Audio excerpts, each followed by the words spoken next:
I want to welcome everybody. Thank you so much for coming out to WCS Media Day 2018. We're going to start with Patriots. Before we do so, I'd like to make a quick announcement about this year's Jamboree. We're going in conjunction with Rutherford County Schools. It's going to be called the Wilco Ruco Jamboree, Thursday night, August the 9th, and Friday night, August the 10th. On the 9th, the schedule will be as follows. At 5 o'clock, Fairview will be facing a team still to be announced. Coach Hughes, have we got that set yet? Cascade. I think that's correct. Cascade, thank you. 6 o'clock, Summit versus Blackman. 7 o'clock game, Independence versus Laverne.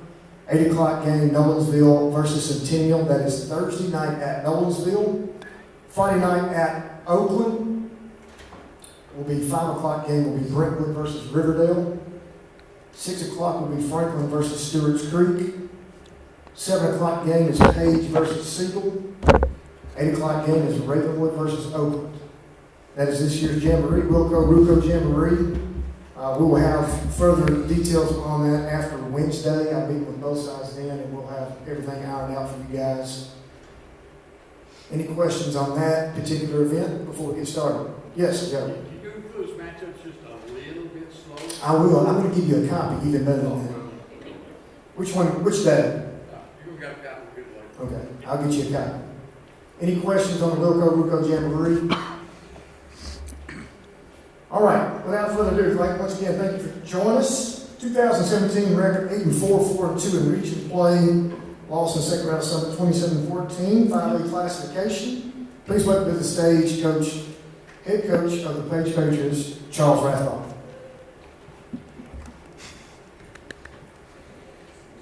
Thank you for having us. We do know we're playing Siegel in the Jamboree, and we got a little good news today that their defensive end just transferred to Riverdale, the one that committed to South Carolina, so we're kind of excited about that. So I don't have to worry about blocking him. I wanted to take just a minute or two to reflect on, this time last year we were sitting here talking about us moving up to 5A and being one of the smaller schools in 5A and kind of how that's going to affect us and how we're going to adapt and learn to play with those guys. And basically, as we set the off season, putting together what we need to get better at, it was what we thought it was. The lack of depth that, in the 4 games we lost, we felt like the lack of depth really got us. We were in there with Summit to the end, and we just kind of wore down, and Shelbyville and Ravenwood as well. We just kind of didn't have, the horses to play after our ones got tired and stuff like that. And, we worked hard this off season in the weight room to try to accomplish and close that gap a little bit. And hopefully coming into this year, we'll be able to finish some games off and compete. And, I tell these guys all the time, it always comes down to the line play. And last year we were pretty good up front, we felt like. But we got to get better. To block guys like Stem and Clevenger at Fairview and some of these guys that we're going to end up blocking this year. We got to be able to play up front and give our quarterback some time and let Burdick and these guys make some plays. And hopefully that's, we're going to be able to close that gap and be able to handle that this year. And if not, we're going to try hard and we're going to give it our best shot doing so. I talked to these kids a lot about adversity. We're going on our 3rd offensive coordinator since January. We hired Danny Now, and he left the day before we were able to start practice this last Monday. So now we've gone back to a guy that we've hired there many years ago when I was first the head coach. So we're excited to have him. Not a lot's going to change offensively. We may put a few little wrinkles in here and there. He likes to run the trick play, Coach Hughes. So, maybe some of those things. But, I want to give most of my time to these guys. Like most teenagers nowadays, they know more than us old guys anyway. So I'm going to let them get up here and talk from left to right. Sam Kramer, Michael Burdick, Lucas Bowers, and Ian Smith. I know they're pretty nervous. But if y'all have any questions for me, I'll step here and take those questions. If not, we'll let you ask those guys questions, and hopefully they say the right things.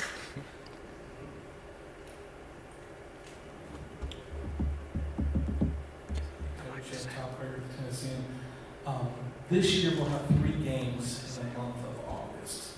With the heat policy already in place, what's your feelings on playing 3 games in the month of August when there seems to be a big push on heat policy, but yet you're still playing 3 games in the hottest month of the season? Well, you know, when you start getting deep into those playoffs, you're also playing games in 20-degree weather too. You know, and I think most of these kids will tell you that they'd rather play a little bit of heat than playing 20-degree weather. So I don't know if there is a perfect solution. You know, unless we can start getting some dome stadiums around our schools or something like that. You know, me personally, I'd rather play in the cold weather.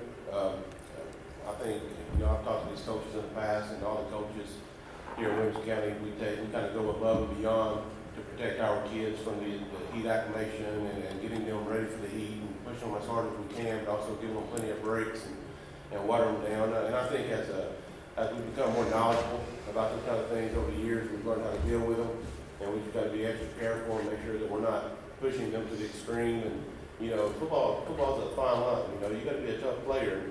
You know, once we get to the season at age, we don't practice full pads. You know, so we will go short to shoulder pads every day because, you know, these kids, they don't have to come out and prove to me that they're tough guys. You know, if you play football and you're out there during that summer and you come to the workouts, you come to the practices and you're out there running that 100-degree heat, and you're running those gassers and you're hitting and you're ready to get out there and compete and put yourself out on that island, you know, they're tough enough in my eyes. So that's just kind of one thing that I kind of do to try to keep off of. And again, the TWSLA, their guideline policies, as long as you follow those, we're safe. But I don't like playing 3 in August, but I don't like starting school on August 10th either. So I miss the days when I was young and we started after Labor Day.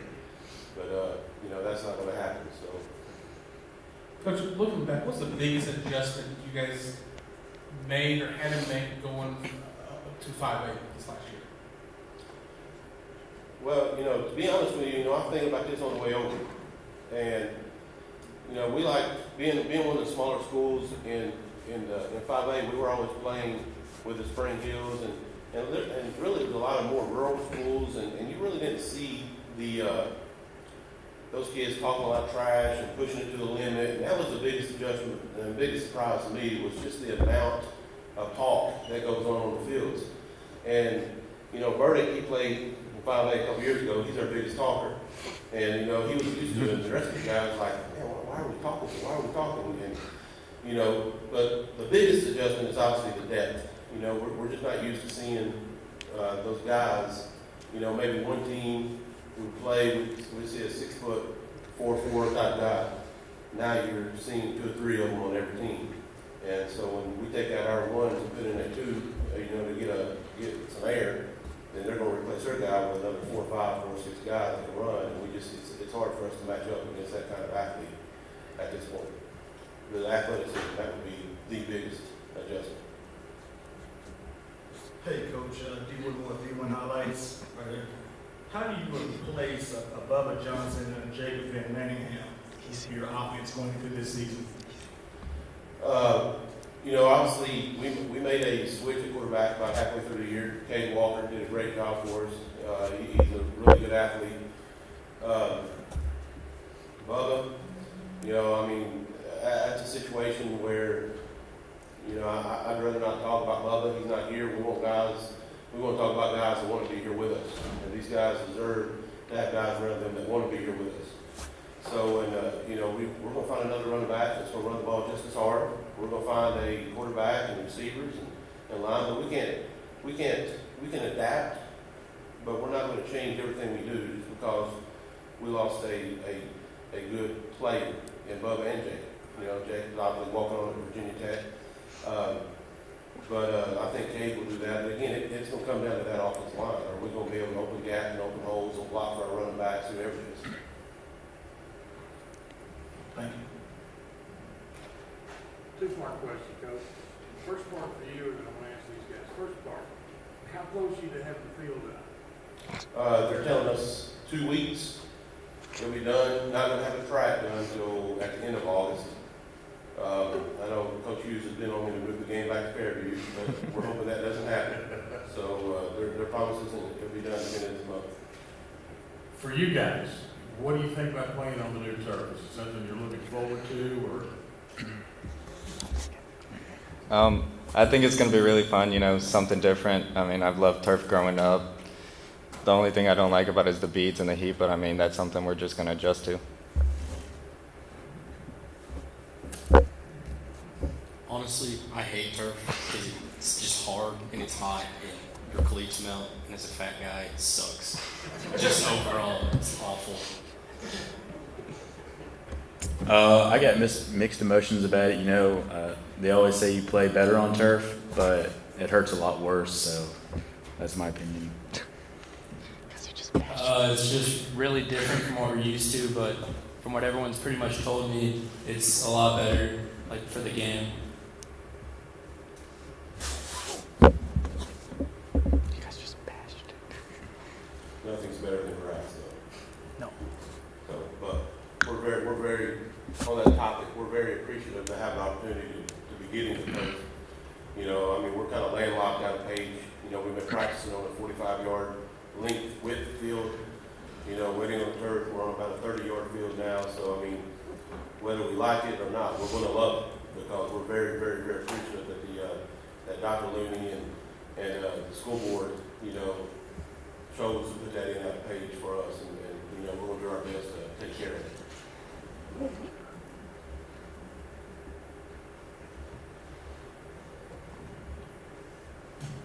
So what's your preseason schedule? Next week, pads go on. What time, when do you guys be going out? Oh, we're going to go out 3 to 6 every day, and then if it's too hot, we heat index, we're going to push it back and we'll stay later. But, you know, that's part of my belief that we're going to get these guys used to that heat and take care of their bodies and practice in it. And, you know, we just let practice to come over here, so we still got, you know, 85 other kids over there practicing right now, running those gas meters while these guys enjoy doing this. So, Kind of morning, kind of coffee prep, get it done. you know, we got 10 coaches on staff, and 8 of them are non-faculty, so they have other jobs. So us going in the morning time is really not an option. You know, they have to go to the real jobs, and so I mean, really, we either go very late or we go 3, and we'll get in the weight room. You know, big believer in the weight room, and we'll get in there from 3 to 3:45, 4 o'clock, just about every day, and then we'll go out on the field about 4 and have them off by 6. Michael, you know, it's getting ready, everything's getting ready to be real now. And one more week, full pads go on. What do you like about that first day of pads, full pads? I mean, it's great just getting the new guys in, seeing what they can bring to the team, and just everybody bringing the energy. Because, I mean, we've been waiting all off season to hit, and 7-on-7s are done, workouts are done, and now everyone gets to put on those pads and hit and see what everyone can do. And guys, I saw all 4 of you guys. What's the one thing you hate about that first day of pads?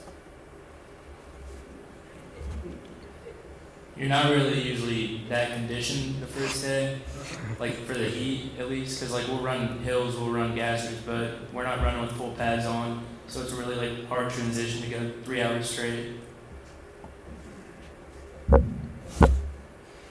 Yeah, like Sam said, you're not really like conditioned for the heat yet. So like we've been running around for the past month or 2 without pads on and no helmets, and then all of a sudden we're running around with both on, and it just sort of catches you by surprise.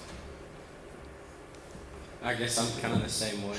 That's really the only thing that sucks about going full pads. The best part about full pads is you're checking everybody's oil. You're going to see what everybody's made of. That's the best part of it to me.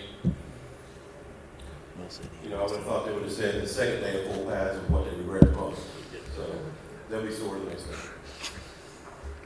What's going to be Page's strength this season? More offensively or defensively? Let's just say defensively first. What's going to be the strength there? Defense, just from a line standpoint, we got a few guys coming in that have bulked up a lot in the weight room that I think can be some really, really good athletes. I can't say too much about the skill. I say our linebacker group will probably be our strongest defensive position. We have a couple guys that have been playing for 2 or 3 years now. And I'm a linebacker, so that's why I get to say that. I feel highly confident in our defense. I mean, we have 8 out of our 11 starters returning. We don't have our line, but I mean, we got guys bulking up in the weight room, bulking up and just in general, and can replace those up 3 easily. I think our D line is going to surprise a bunch of teams. We have Coach Clue coaching with us from the Titans, and he's been teaching us all the NFL drills, good stuff to do, and I think it's going to improve a lot from last year. Coach, what are your thoughts? I think the biggest improvement will be this time last year we were putting in a new defensive system. This will be our second year in that same system. We return all 4 starting linebackers, which, to me, my philosophy is you kind of stop the run. If we can stop the run, then we give ourselves a chance to win the game. So linebackers and the defensive front. Defense front, we're replacing all new defense front. They got some valuable playing time last year. Guys, I saw before you guys, what's the one thing you hate about that first day of pads? You're not really usually that conditioned the first day, like for the heat at least, because like we'll run hills, we'll run gassers, but we're not running with full pads on, so it's a really like hard transition to go 3 hours straight. Yeah, like Sam said, you're not really like conditioned for the heat yet. So like we've been running around for the past month or 2 without pads on and no helmets, and then all of a sudden we're running around with both on. It just sort of catches you by surprise. I guess I'm kind of the same way. That's really the only thing that sucks about going full pads. The best part about full pads is you're checking everybody's oil. You're going to see what everybody's made of. That's the best part of it to me. I would have thought they would have said the second day of full pads is what they regret the most. So they'll be sore the next day. What's going to be Paige's strength this season? More offensively or defensively? Let's just say defensively first. What's going to be the strength there? Defense, just from a line standpoint, we got a few guys coming in that have bulked up a lot in the weight room that I think can be some really, really good athletes. I can't say too much about the skill. I'd say our linebacker group will probably be our strongest defensive position. We have a couple guys that have been playing for 2 or 3 years now. And I'm a linebacker, so I feel good to say that. I feel highly confident in our defense. I mean, we have 8 out of our 11 starters returning. We don't have our line, but I mean, we got guys bulking up in the weight room, bulking up, and just in general, and can replace those up 3 easily. I think our D-line is going to surprise a bunch of teams. We have Coach Clue coaching with us from the Titans, and he's been teaching us all the NFL drills, good stuff to do, and I think it's going to improve a lot from last year. Coach, your thoughts? I think the biggest improvement will be this time last year where we're putting in a new defensive system. This will be our second year in that same system. We return all 4 starting linebackers, which, to me, my philosophy is you kind of stop the run. If we can stop the run, then we give ourselves a chance to win the game. So linebackers and the defensive front. Defense front, we're replacing all new defense front, but they got some valuable playing time last year.